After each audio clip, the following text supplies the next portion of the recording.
And so we are on to Domaine Jean Féry, a beautiful white wine. We'll get to the specifics, but I'll tell you a little bit about the Domaine Jean Féry. And without any sort of irony, this is a family domain that goes back to the mid 1800s, but has had interesting holdings all the way through the family career. But what finally made the difference was that someone decided they didn't want to make wine, and then went off and actually made money. Went into, I'm not sure if it was banking or something like that in Paris, but all of a sudden there was the means to create a fantastic domain, and so they had new money but old ideas. Yeah. The tradition and of Burgundy. Experience and history. Because sometimes in Burgundy people come with new money, but don't get it. They don't have the experience and just don't get it. Sometimes. But this is a situation. This is the opposite. These people actually really get it, and there's been an amazing investment in vineyard purchases. They have fantastic holdings all up and down the Côte de Beaune and the Côte de Nuit. And they also have invested in the ethic.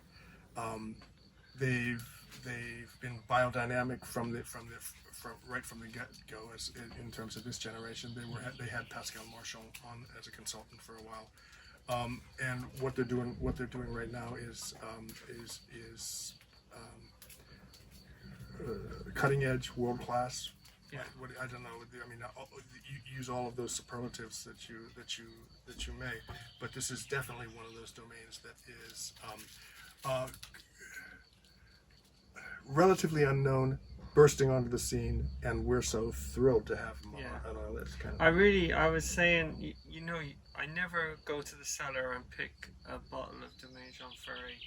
I'm always so confident it's going to be exciting. It's going to really deliver. And it does, and over delivers. You open it, just like this one, you open it, it's going to be good.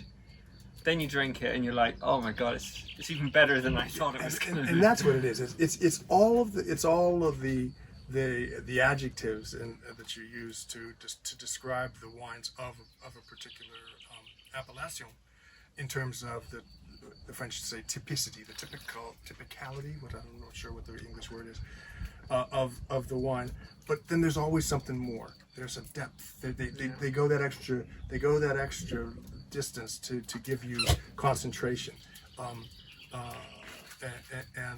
purity and precision in terms of terroir. And it's throughout the range as well. Like I would say, if you go to the website and look at the whole library of wines that we have from Jean Féry, there's some, like Monotine for me is a really exciting one. That's the white Bourgogne. It's a regional wine, but the vineyard is actually within the commune of Meursault. It's kind of a hidden one. Yeah. And that's a vineyard that. And you picked that as a Meursault right from the first time you tasted it. Yeah, that was good. Yeah, but that's what they do. They're insider winemakers in the same way that we're. Yeah, that's a good way to put it. We're insider pickers. Merchants. Yeah. And so that vineyard in Meursault is quite complicated. It's a vineyard that has some regional classification and then some village classification. And we're also in we like to keep things simple, but we're also in quite a complicated story with Sauvigny-le-Bon, Vergelesses. I've been doing this for a long time, and I have never been able to figure out a way to make this simple, but because it's not. But this is as simple as it gets. There is a vineyard called a Premier Cru vineyard called Les Vergelesses, both in Pernon, Vergelesses, and Sauvigny-le-Bon, which is another village. Two villages. One village is here, one village is here. They come together at the corner, and at the corner is a vineyard called Ile de Vergelesses, because it's the island inside of the larger the larger vineyard called Les Vergelesses, half of which is in Pernon, half of which is in Sauvigny. That's already a lot to try and understand. But all of a sudden, then they make both white and red. So I have the, and in addition, it is when I write it on my on the website or on the price list or something, whenever you have to print it out, it's the longest word in Burgundy. Père non Vergelesses, Premier Cru Les Vergelesses, Sauvignon Les Bon, Premier Cru Les Vergelesses. It's this long, and so people who are looking at it just don't necessarily see the difference. But you have two different villages. I'm even mistaking myself. Two different Premier Crus from two different villages, both red and white. So I think that's very simple. yeah. So Typical Burgundy. No, if you have any questions, send them by mail. Yeah, not email. No, not email. We'll send you back a 12-page letter. Well, it's very, very simple. This is a great wine. I would really highly recommend it. We're going to enjoy it now with some Have we actually said what it was? This is okay. Here's an Sorry. example. This is the Sauvignon Les Bon, Premier Cru Les Vergelesses, white. Blanc. Yeah. White. And we're sure of that. Yeah, and the wine, I mean, it just delivers on so many areas. It's beautifully balanced, rich, has deep notes, good acidity. Yeah, it's got flowers. It's got sort of almonds. It's like it's got it's there's a freshness, but there's a depth, just like in all the wines. They're really well worked.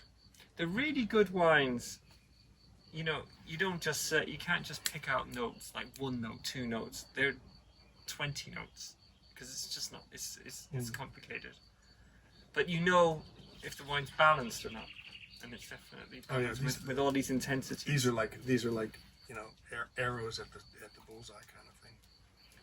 But anyway, for all that simplicity in terms of the appellation, this is a wine that was chosen to go with a recipe that is ultimately very simple. Yeah, quite simple. So we'll turn that over to Chef here. Yeah, so the last few months I was lucky enough to kind of hang out with this very talented Japanese chef, and so I've been on a personal level enjoying experimenting with that kind of ingredient. So you'll see, rather than go into an in-depth thing about the recipe, I would really urge log on to YouTube, or even better, sign up for the emails and allow Leah and Greg to send you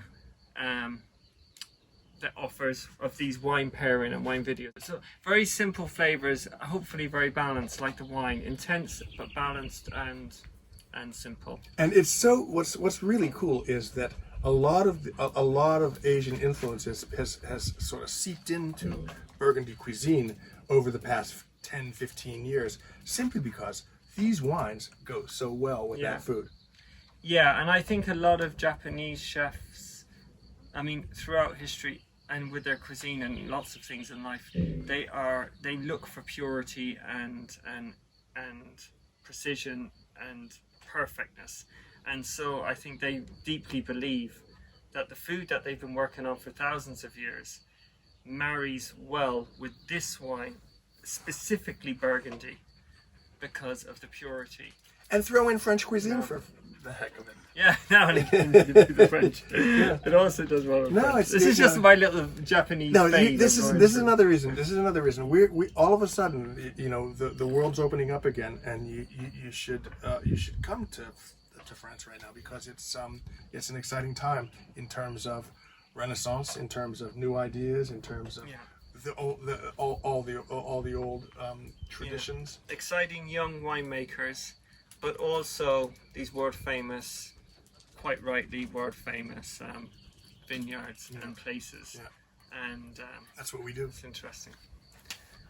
Here at Domaine de Cromey and www.burgundywine.com. And please follow us on all our social medias, Instagram and Facebook. Cheers. Take care.